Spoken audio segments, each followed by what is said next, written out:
నిత్యం మేమంతా నింకరించే భాగ్యం దయచేయండి.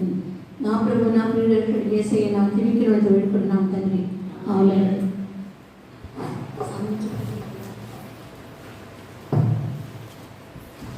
ప్రార్థన చేసి వినిపించిన కుమారులకి వందనాలండి.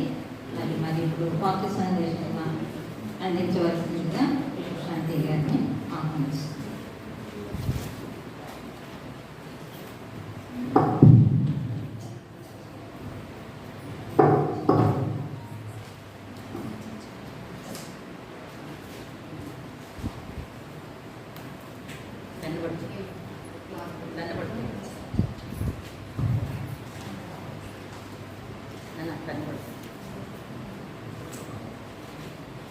క్రీస్తు యేసునందు మనలను ముఖ్యంగా ప్రేమించేటువంటి మన పరమ తండ్రికి మహిమయు ఘనతయు కలుగును గాక. ఆమేన్. ఆమేన్ చెప్తామా? నాకు అవకాశం ఇచ్చినందుకు మొట్టమొదటిగా బాప్టిస్ట్ పెద్దలైనటువంటి మరి ప్రెసిడెంట్ గారికి, శాంతి గారికి, మరి నా తల్లులందరికీ, పెద్దలందరికీ, ఇక్కడ ఉన్న అందరినీ కూడా నేను తల్లిగా భావిస్తాను. వారందరూ కూడా నన్ను కుమార్తెగా స్వీకరిస్తారు. మీ అందరికీ కూడా హృదయపూర్వక వందనాలు తెలియజేస్తున్నాను. మీ మధ్య నేను వాక్యాన్ని ప్రకటన చేయడం నేను ఎంతగానో సంతోషిస్తూ ఉన్నాను. ప్రభువుని మహిమపరుస్తూ ఉన్నాను. చదివినటువంటి లేఖన భాగం వరకు మార్చి చదువుకుందాము. యోహాను సువార్త 3వ అధ్యాయము 2వ అధ్యాయము 5వ వచనం చదువుకుందాము. ఆయన తల్లి పరిచారకులను చూచి ఆయన మీతో చెప్పునది చేయుడనెను.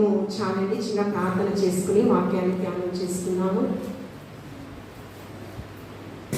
సర్వ సృష్టికి ఆధారభూతుడా, సకల ఆశీర్వాదములకు కారణభూతుడైనటువంటి మా ప్రియ పరలోకపు తండ్రి, మీ ఘనమైన శ్రేష్టమైన ఉన్నతమైన నామమును బట్టి మిమ్మల్ని కనపరుస్తూ ఉన్నాము. ప్రభువా, నీకు స్తోత్రం. ప్రేమనే హేతువు చేత మీ ప్రియకుమారుడైన క్రీస్తుని లోకంలోనికి పంపించి శిలువ మరణ పునరుద్ధానం ద్వారా మా పాపములన్నీ కూడా విమోచించి ప్రభువా స్వరక్తం ఇచ్చి సొంతైన జనాంగముగా నీ కుమార్తెలుగా మమ్మల్ని స్వీకరించిన దేవా, ఏమి చిన్న రుణాన్ని తీర్చుకోగలము ప్రభువా, నీకు స్తోత్రం. కృపావరములు ప్రభువా, నీ శిలువ సువార్తను, సత్య సువార్తను ప్రకటన చేయు గొప్ప భాగ్యాన్ని నాకు మాకు దయచేసిన దేవానికి వందనాలు. వాక్యముతో సూటిగా ముఖాంతరంలో నుంచి మీరు మాట్లాడండి. వాక్యానుసారమైన జీవితము నాకు మాకు మీరు దయచేయమని క్రీస్తు పరిశుద్ధ నామములో అడిగి వేడుకుని ప్రార్థించుచున్నాము తండ్రి. ఆమేన్. ఈ చదివినటువంటి వాక్య భాగము అనేక మార్లు మనమందరము కూడా అభిషక్తుల నోట అనేక పర్యాయాలు మనం విని ఉన్నాము. వాక్య సందేశం శ్రీల బాప్టిస్ట్ ఐక్యారాధన. నేను ఏమి వాక్యం చెప్పాలని నేను ఆలోచన చేస్తూ ప్రార్థించుకుంటూ ఉన్నప్పుడు దేవాతి దేవుడు నాకు ఇచ్చినటువంటి ప్రేరణ ఏంటంటే, లోక కళ్యాణం కొరకు మరియమ్మ పాత్రగా వాడబడింది. ఈ యొక్క 2వ అధ్యాయం అంతా కూడా చిన్నపిల్లలు అడిగినా కూడా కానాను వివాహం గురించి అనేది చెప్పేస్తారు ఎవరి బిడ్డలు కూడా. యేసుక్రీస్తు ప్రభువారు పస్కా బలి పశువుగా, నరావతారిగా, కడపటి ఆదాముగా లోక కళ్యాణం కొరకు పరమును వీడి దివికి తెచ్చి 3.5 సంవత్సరాల సువార్త పరిచర్యలో ఆయన చేసినటువంటి మొట్టమొదటి సూచక క్రియ. ఈ సూచక క్రియ ద్వారానే అనేకులు శిష్యులు ఆయనను వెంబడించినట్లు పరిశుద్ధాత్మ దేవుడు పరిశుద్ధ గ్రంథంలో రాశాడు. కానా అనే ఊరిలో ఒక వివాహము గురించి ఆలోచన చేసినట్లయితే హెబ్రీయులకు రాసిన పత్రిక 13వ అధ్యాయంలో వివాహము అన్ని విషయములలో ఘనముగా ఎంచున్నాడు దేవాతి దేవుడు. ఎన్ని విషయాలండి? ఈ లోకంలో భౌతికపరమైన విషయాలు చాలా ఉంటాయి. మనము ఘనమైన విషయాలు అని అపోహలో ఉండేటటువంటి విషయాలు చాలా ఉంటాయి. వాటన్నిటికంటే ఘనమైనది వివాహం. ఒక కుటుంబ వ్యవస్థ ప్రారంభము, ఒక పునాది వివాహం. ఈ వివాహ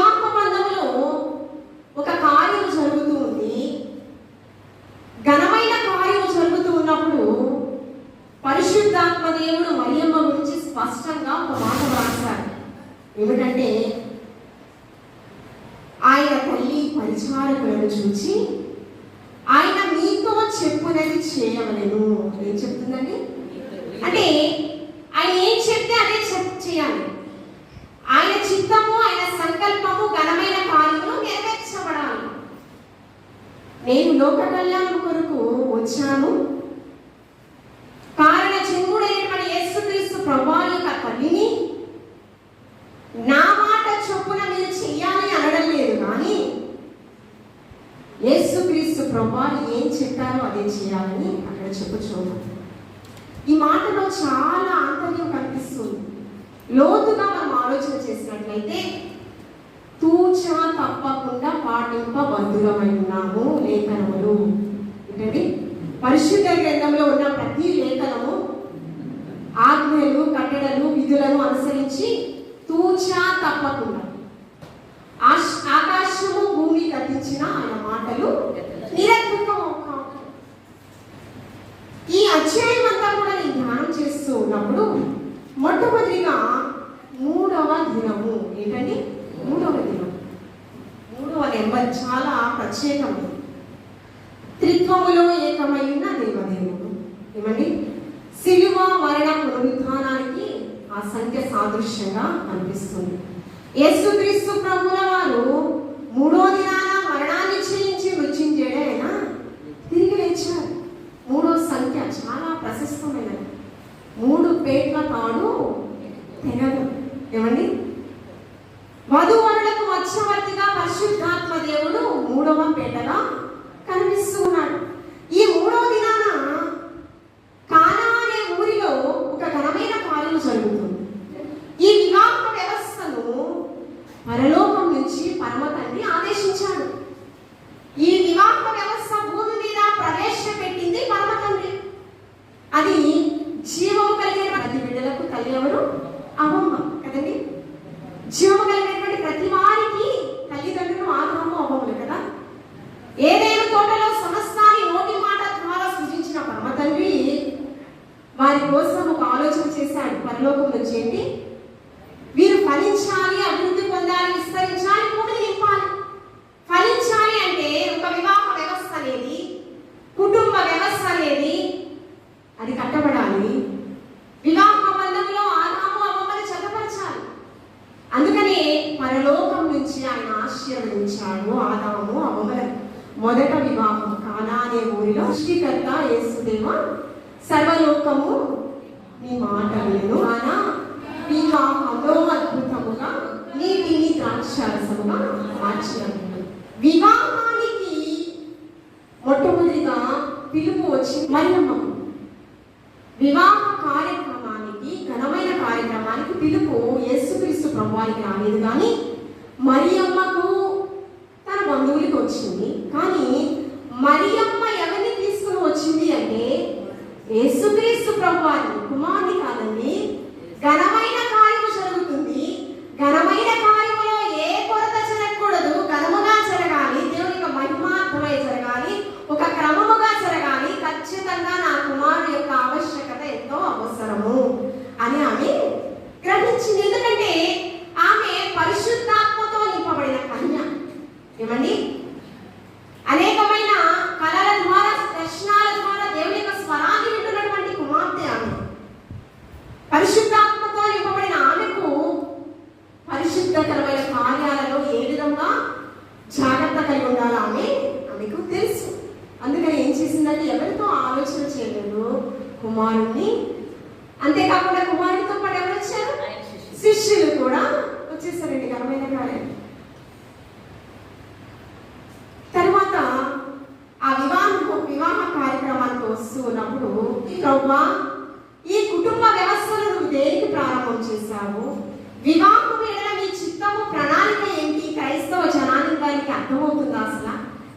వివాహము దేవుని యొక్క చిత్తము, సంకల్పం ఏంటో తెలియలేదు.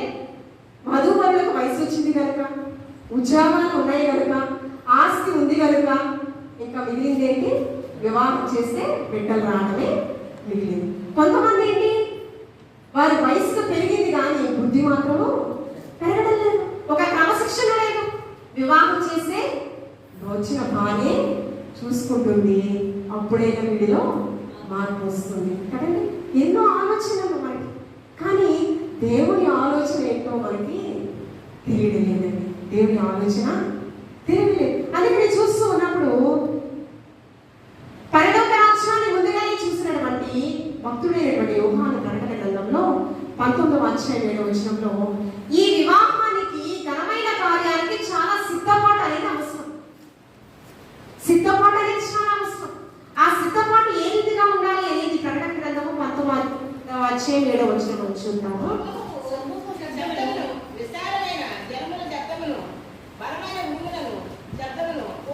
గొర్రె పిల్ల వివాహ మహోత్సవం వచ్చినది.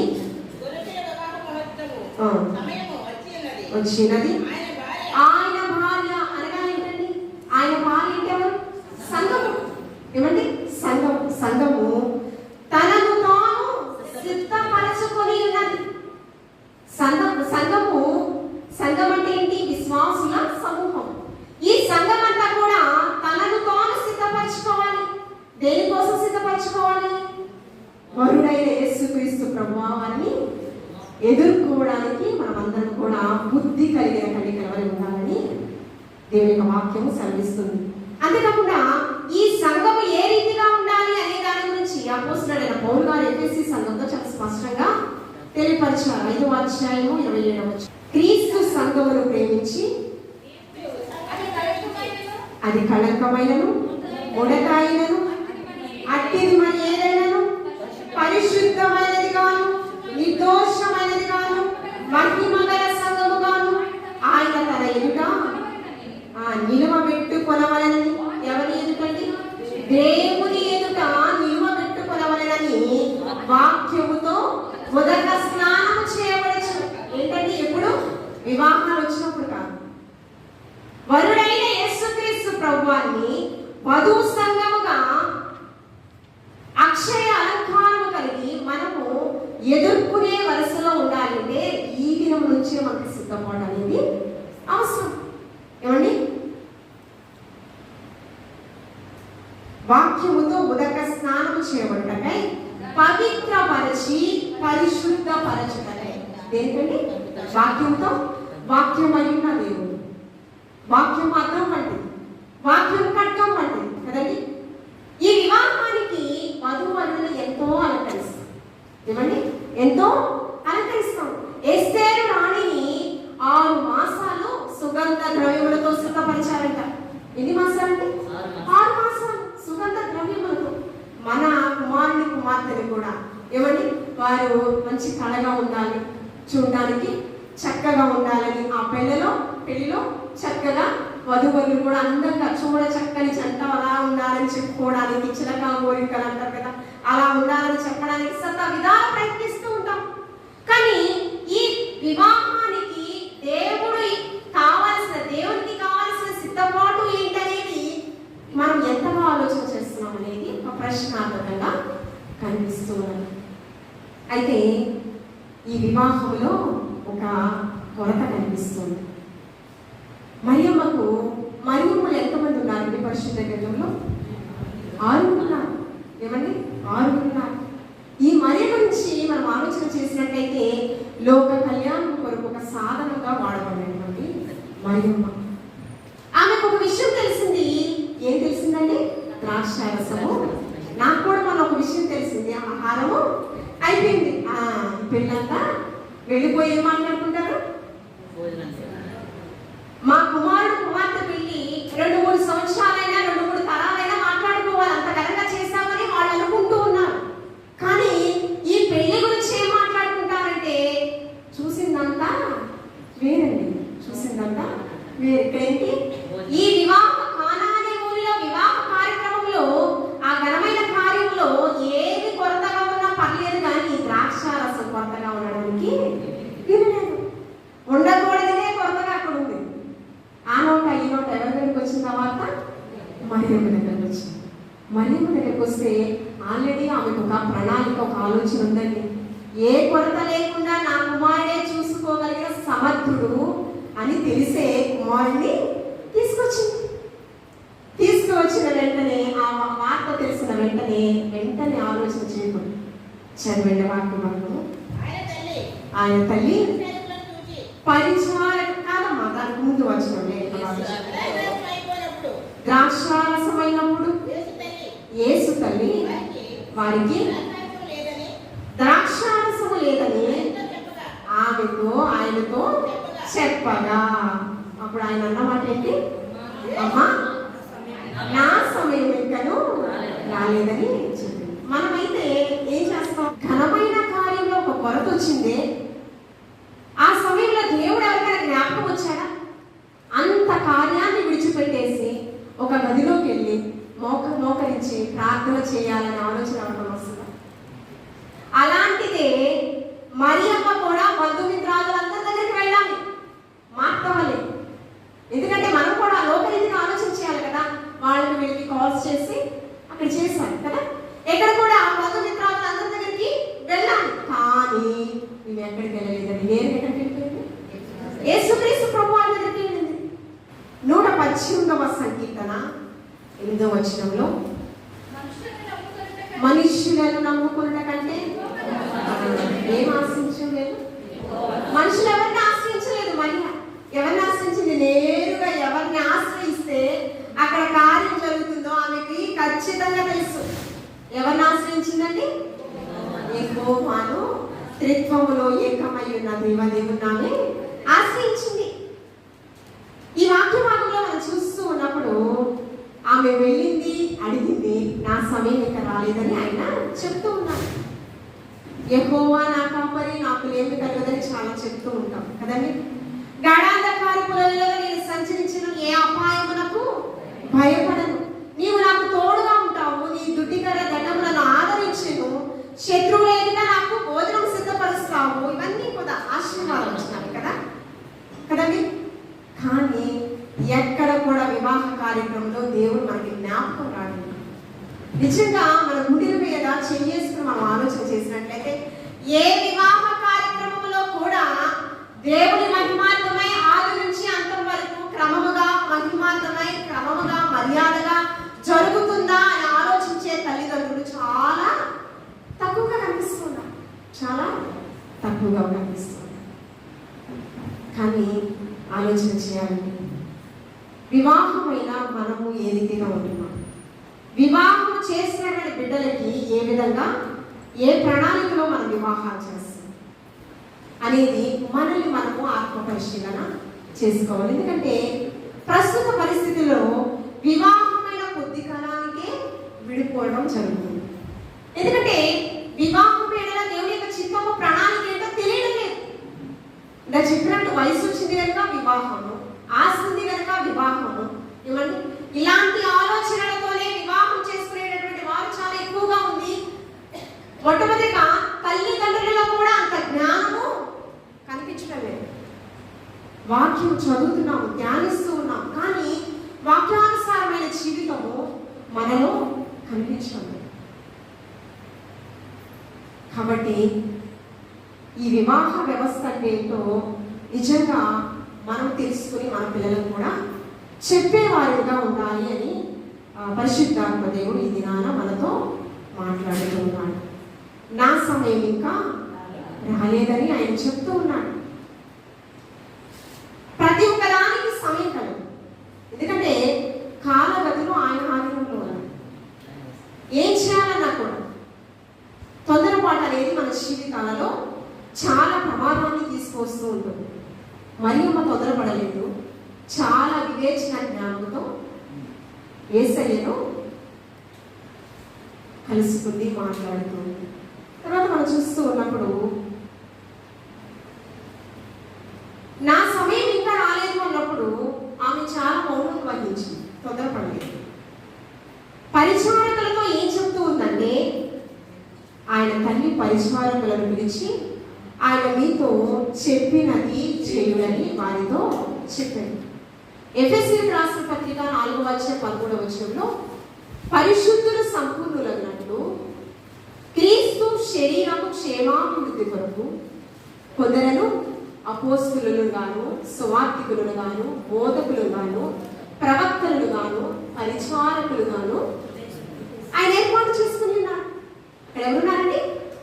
పరిచారకులతో మరియ ఏమని చెప్పిందంటే, ఆయన మీతో చెప్పినది చేయుడని. ఈ ఘనమైన కార్యంలో పరిచర్య చేయడానికి కొంతమంది వ్యక్తులు ఉన్నారు. ఎలా పడితే అలా చేయడానికి, క్రమము లేకుండా చేయడానికి, ఇష్టానుసారంగా చేయడానికి వీలు లేదు. పరిచారకులు ఉన్నారు ఆ పని చేయడానికి.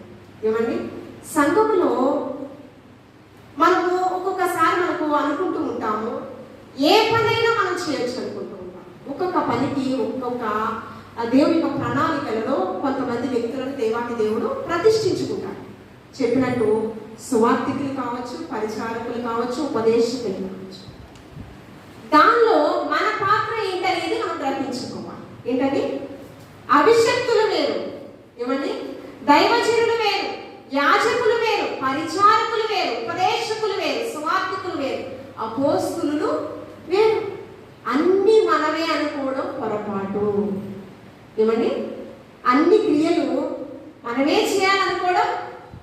క్రీస్తు సంఘము క్షేమాభివృద్ధి కొరకు, ఈ సంఘము క్షేమకరంగా ఉండాలి అంటే ఐక్యత అనేది ఖచ్చితంగా మనం ఏర్పరచు. క్రీస్తు శరీరములో పాలి భాగస్థులను, క్రీస్తు శరీరంలో అవయవాలుగా దేవాన్ని దేవుడు ఐక్యపరుచుకున్నాడు కదండి. కాబట్టి మన పాత్ర ఏ విధంగా నెరవేరుస్తున్నాం? లేని దాని కొరకు ఆరాటపడుతున్నాము. ఏమండి, ఇచ్చిన బాధ్యతను తూచా తప్పకుండా పాటిస్తున్నాం, లేకపోతే స్వచిత్తాన్ని మంచిగా అవలంబిస్తూ ఉన్నాం. మనది కాని దాని కోసం మనం ఆశపడుతున్నాం. దేనికోసం ఏం చేస్తామనేది మనము పరిశీలన చేసుకోవాలి.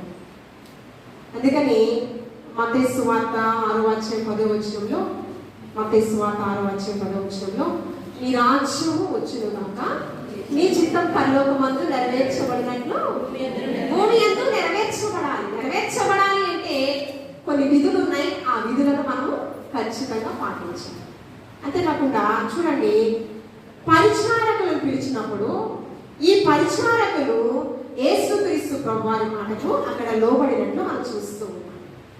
యేసుక్రీస్తు ప్రభువారి యొక్క మాటకు లోబడినట్లు చూస్తూ ఉన్నాం. యూదుల శుద్ధీకరణాచార ప్రకారము చదవండి, ఆ వాక్యం చదవండి. ప్రకారము 2-3 తుమ్ముల పట్టు 6 రాతి బాణలు యేసు వారిలో వాటిని నీటితో నింపమని వారితో చెప్పగా వారు వాటిని అంచుల మటుకి నింపి ఉన్నారు. ఇక్కడ మనం చూస్తూ ఉన్నప్పుడు పరిచారకులు యేసుక్రీస్తు ప్రభువారి యొక్క మాటకు లోబడ్డారు. యేసుక్రీస్తు ప్రభువారు ఏం చెప్పారో అదే మరియ చేసింది. ఇక్కడ పరిచారకులు కూడా అది చేశారు. మనం కూడా యేసయ్య మాటకు, ఆజ్ఞకు లోబడి బ్రతకాలని ఈ యొక్క సూచక క్రియలో మనకి తెలియపరుస్తూ ఉన్నాడు. అంతేకాకుండా అది నింపిన తరువాత ఒక అద్భుత కార్యం అక్కడ జరిగింది. చూడండి, దీనికంటే ముందుగా మనం చూస్తూ ఉన్నప్పుడు ద్వితీయోపదేశ కాండం 30:6 ద్వితీయోపదేశ కాండం 30:6 ద్వితీయోపదేశ కాండము. మరియు నీవు బ్రతుకుటకై ఆ 2వ భాగంలో ఇశ్రాయేలు ప్రజలతో నీ దేవుడైన యెహోవాను ప్రేమించినట్లు నీ దేవుడైన యెహోవా తనకు లోబడుటకు నీ హృదయమునకును నీ సంతతి వారికి హృదయమునకును సున్నతి చేయవలెను. అంటే ఏంటి? నీ హృదయమునకును నీ సంతతి వారి హృదయమునకు నీవు లోబడినట్లు ఏం చేయాలంట? సున్నతి చేయాలి. విరోధమైన ఏ ఆయుధము మన హృదయంలో ఉండడానికి వీల్లేదు, వర్తించదు. అంటే క్రీస్తుకి ప్రతిష్ఠితమైన జనాంగము, నాజీరు చేయబడిన జనాంగం కదండి. కాబట్టి దేవునికి విరోధమైన ఆయాసకరమైన క్రియలు ఏవి కూడా మన జీవితంలో ఉండకూడదని దేవదేవుడు ఆశపడుచు ఉన్నాడు. లోబడాలి, లోబడుతున్నామని మనం అనుకుంటూ ఉంటాం. కానీ మన హృదయాలే కాదు, మన పితరుల యొక్క హృదయాలు కూడా సున్నతి చేయబడి అంటే అంత సమర్పణతో ఉండాలని దేవదేవుడు ఆశపడుతున్నాం. అంటే మేము లోబడుతున్నామని మనం అనుకుంటూ ఉంటాం, కానీ వాక్యానుసారంగా నిజంగా లోబడుతున్నామా అనేది ప్రశ్నార్థకంగా కనిపిస్తుంది. ఎందుకంటే ఆయన హెచ్చవలసి ఉన్నారు, మనము తగ్గవలసి ఉన్నాం. తర్వాత ఆ కార్యం చేసిన తర్వాత ఆ కింద వచనంలో చదవండి. అప్పుడు ఆయన అప్పుడు నిన్ను ముంచి నిన్ను ప్రధాన రేఖకు తీసుకుని చెప్పగా వారు తీసుకుని పోయి ఆ ద్రాక్షారసం ఎక్కడి నుండి వచ్చారో ఆ నీళ్లు ముంచి తీసుకొని పోయిన పరిసరాలకే తెలిసినది కానీ ఎందుకు అలాగే తెలియకపోయారు కనుక ఆ ద్రాక్షారసమైన ఆ నీళ్లు ఆ ద్రాక్షారసము ఇంతకు ముందు తాగినప్పుడు కంటే ఇప్పుడు ఎంతో రుచికరంగా ఉంది. అంటే ఇక్కడ ఒక అద్భుతకరమైన కార్యము జరిగించింది. యెషయా ప్రవక్త ద్వారా ఆయనకున్నటువంటి పేరు ఆశ్చర్యకరుడు, ఆలోచనకర్త. ఆశ్చర్యమైన కార్యాలు ఆయన చేస్తాడు. శూన్యములో సమస్తమును చూపించగలిగిన సర్వశక్తిమంతుడు. ఆయన నోటి మాట ద్వారా సృష్టి అంతటినీ కలుగ చేస్తాడు కదండి. ఆశ్చర్యమైన కార్యం ఆయన చేస్తాడు. అంటే మన ఊహకు అందినటువంటి క్రియలు కూడా మన జీవితంలో చేయాలని ఆయన ఆశపడుతూ ఉన్నాడు. ఇక్కడ కానా అనే ఆ వివాహ కార్యక్రమంలోనే జరిగింది, అదే మనకి తెలుసు. కానీ మన వ్యక్తిగత జీవితంలో కూడా ఎన్నో ఆశ్చర్యమైన కార్యాలు ఆయన చేయాలని ఆయన ఆశపడుతూ ఉన్నాడు.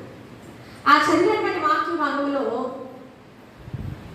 తాగినటువంటి ద్రాక్షారసం చూసి, అంటే జబ్బు రసాన్ని ఇచ్చావా అనేటువంటి మాటలు కూడా అక్కడ వస్తూ ఉన్నాయి. అంటే యేసుక్రీస్తు ప్రభువారే దాచేసినట్లు వారు మాట్లాడుతూ ఉన్నారు. ఆ ప్రధాన యాజకులకు ఏం తెలియడం లేదు. అంటే యేసుక్రీస్తు ప్రభువారి యొక్క కార్యాలు అంత అద్భుతంగా ఉన్నాయి. అందుకనే రుచి చూచి తెలుసుకునేది యెహోవా ఉత్తముడు. ఆయన కార్యాలు చాలా మధురంగా ఉంటాయి. ఏమని ఆయన కార్యాలు, అందుకనే సారవంతమైన జీవితం, మనం అనేకులకు ఆశీర్వాదకరమైన జీవితం, రుచికరముగా, ఏమండి రుచికరముగా ఆశీర్వాదకరంగా మన జీవితాలు ఉండాలని ఆయన ఆశపడు. ఇంతకుముందు మన జీవితాలు రుచికరంగా లేవు. దుర్నీతితో మన జీవితాలు, ఏమండి దుర్నీతితో ఉన్న మన జీవితాలను దేవాది దేవుడు ఆయన పరిశుద్ధ రక్తం చేత శుద్ధీకరించి దుర్నీతి సాధకాలను నీతి సాధకాలుగా ఆయన మార్చివేస్తున్నాడు కదండి. ఇంతకు ముందు త్రాగిన ద్రాక్షారసము కంటే మధురమైన ద్రాక్షారసాన్ని వారు పొందుకోవడము జరిగింది. ఎందుకంటే సమరయ స్త్రీ దగ్గరికి వెళ్ళి, నీవు తాగిన నీళ్లు మరొకసారి తప్పిపోకుంటాము, కానీ నేనిచ్చు జీవజల బుగ్గ, ఏమండి నిత్య జీవానికి చేర్చేటటువంటి ఆ బుగ్గ ఉన్నది, అది నిత్య జీవానికి చేర్చుకుంది. ఆ నీరు తాగితే నీకు ఎప్పటికీ కూడా తప్పిపోకూడదు కదండి. అంటే మనము ఏ దాహంతో ఉంటున్నాం? అంటే ధనదాహంతో ఉంటున్నామా, అధికార దాహంతో ఉంటున్నామా, ఏ దాహంతో ఉంటున్నాం? మనము యేసుక్రీస్తు ప్రభువు ఈ లోకానికి వచ్చింది ఆత్మల దాహం కొరకే వచ్చాం కదండి. మన పాత జీవితము, రోత జీవితాన్ని ఆయన సమాధి చేశారు. ఒక క్రొత్త జీవితాన్ని మనకు బహుమానంగా ఇచ్చాడు కదండి. కాబట్టి ఇచ్చిన ఆశీర్వాదాన్ని దుర్వినియోగపరచుకోవడానికి వీలు లేదు. మనం ఎలా ఉండాలి అంటే సాధువైనట్టు, మృదువైనట్టు, అక్షయాలంకారం కలిగి ఉండాలి, పవిత్రతను ధరించుకోవాలి, ఆత్మీయ అలంకారం కలిగి ఈ లోకంలో మనం ఉండాలని దేవదేవుడు ఆశపడుతున్నాం. రుచికరంగా అంటే ఆత్మఫలంలో ఉన్న అన్ని సుగుణాలు ఉంటాయి. ఏమండి ఆత్మఫలం ఉంది కదా, ఆత్మఫలంలో 9 సుగుణాలు ఉన్నాయి. ఆ 9 సుగుణాలు కూడా మనం కలిగి ఉంటే ఖచ్చితంగా మనం అందరం కూడా రుచికరంగా ఉన్నట్లే, అంటే ఆశీర్వాదకరమైన కుమార్తెలే అని దేవాది దేవుడి సమయంలో మనతో మాట్లాడుచున్నాను. కాబట్టి మన జీవితం ఏ రీతిగా ఉంటుంది?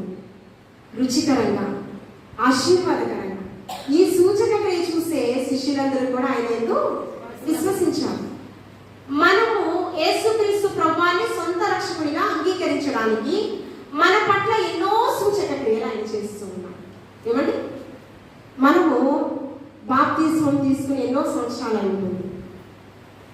మన జీవితం, వ్యక్తిగత జీవితం. కార్యారంభం కంటే కార్యాంతమే గొప్పది కదండి. రుచికరముగా ఉండాలి అంటే సారవంతమైన జీవితం మనలో ఉంటే గనక అనేకులను ప్రభు వైపు నడిపించే సాధనాలు జ్యోతుల వలె ప్రకాశించాలని దేవుడు ఆశపడుతున్నాడు. మరియమ్మ ఘనమైన కార్యములో పాలిభాగస్తురాలైంది. ఒక ఘనమైన కార్యము చేయడానికి తనను తాను రిక్తురాలిగా చేసుకుంది. మరియా అంటే మార. చేదైన అనుభూతుల్లో నుంచి మధురమైన అనుభూతులు మనకి ఇవ్వడానికి తన జీవితాన్ని త్యాగం చేసింది. గాబ్రియేలు దూత స్వరం విన్నది మొదలుకుని యేసుక్రీస్తు ప్రభువు మరణించే వరకు కూడా భయంకరమైన శ్రమలతో కూడినటువంటి జీవితం కదండి. కాబట్టి రుచికరంగా మనం అంటే ఆశీర్వాదకరంగా మనం ఉన్నాము అంటే అనేకులను ఆశీర్వాదంలోనికి నడిపించాలి. ఆశీర్వాదం ఎక్కడుంది అంటే ఇక్కడైతే లేదు. మనుషులు నిన్ను నిందించినప్పుడు, చెడ్డ మాటలు పలుకుతున్నప్పుడు, అబద్ధ సాక్ష్యం పలుకుతున్నప్పుడు ఆలోచించండి, ఆనందించండి, సంతోషించండి, మీ ఫలము పరలోకమందు అధికమగు. కాబట్టి భౌతికపరమైన ఆశీర్వాదాల కోసమే ఎంతమంది ప్రయాసపడుతూ ఉంటాం. కానీ ఆధ్యాత్మిక చింతన అనేది దేవుని యొక్క చిత్తము, సంకల్పం నిజంగా ప్రకటించు స్త్రీలు, ఆ స్త్రీలలో నేను కూడా ఉంటాను. ఆ శిలువ సువార్తను, సత్య సువార్తను ప్రకటన చేసే బలమైన సాధనగా, క్రీస్తుకు ఉపయోగకరమైన పాత్రగా నేను ఉండాలని మనం అనుకున్నప్పుడు ఖచ్చితంగా అనేకులకు రుచికరంగా మన మాటలు ఉంటాయండి. మన జీవితం రుచికరంగా ఉంటుంది. ఆయన మీతో చెప్పినది మాత్రమే మీరు చేయండి. ఈ మాటలో లోబడ్డ కనిపిస్తుంది, ఈ మాటలో తగ్గింపు కనిపిస్తుంది. అదేంటి ప్రభువా, నీవు ఈ లోకానికి రావడానికి ఎన్నో శ్రమలు, నిందలు, అవమానాలు పొందాను కదా. నిర్మోహమాటంగా అందరిలో అలా అనొచ్చా? ఏమంటే మనకైతే ఇదే వస్తుంది కదా. నేను ఈ లోకంలోకి రావడానికి ఎన్నో శ్రమలు పొందాను, ఒక కన్యకగా ఉంటూ అనేకమైన నిందలు పొందాను. కానీ ఆయన మాట చాలా, అంటే మనమైతే ఏం చేస్తామంటే ముఖస్తుతి చేస్తూ ఉంటాం. ఏమండి, మనుషులను సంతోష పెట్టడానికి శతవిధాల ప్రయత్నిస్తూ ఉంటాం. కానీ యేసుక్రీస్తు ప్రభువు ఏమండి, యెహోవాను నేనే, నాకు చెందవలసిన మహిమ, ఘనత, ప్రభావం నేను ఎవ్వరికి ఇచ్చేవాడను కాను కదండి. మహిమ, ఘనత, ప్రభావం యేసుక్రీస్తు ప్రభువు సర్వము కూడా నా తండ్రికే చెందాలని ఆయన 33.5 సంవత్సరాల పరిచర్యలో తనను తాను రిక్తుడిగా చేసుకున్నాడండి. తనను తాను రిక్తుడిగా చేసుకున్నాడు. మనము కూడా ఆయన మీతో ఏం చెప్పాడో అదే చేయాలని మన బిడ్డలకు అవే నేర్పుదాము. మనము కూడా దేవుని చిత్తానుసారం, దేవుని యొక్క సంకల్పం చొప్పునే మనము మన సంఘంలో జీవించాలని, మన కుటుంబంలో ఆశీర్వాదకరంగా, సంఘములో సమాజానికి ఆశీర్వాదకరంగా ఉండాలని మన జీవితాలు దేవాది దేవుడి మాటలు మనందరి ఇంటిలో బహుగా ఫలించి ఆశీర్వదించుగాక. పరిశుద్ధుడ, కరుణ, గొప్ప దేవ, నీకు వందనాలు. నీ సజీవమైన వాక్కులతో ప్రభా నాతో మాతో సూటిగా మాట్లాడిన విధమును బట్టి వందనాలు. నీ రాకుడు కొరకు సిద్ధపడే వరుసలో, నీ రాజ్య స్థాపన కొరకు ప్రయాసపడే వరుసలో నన్ను మమ్మల్ని అందరినీ ఆయుక్తపరచమని క్రీస్తు పరిశుద్ధ నామములో అడిగి వేడుకొని ప్రార్థించుచున్నాము తండ్రి. ఆమేన్. అవకాశం ఇచ్చినటువంటి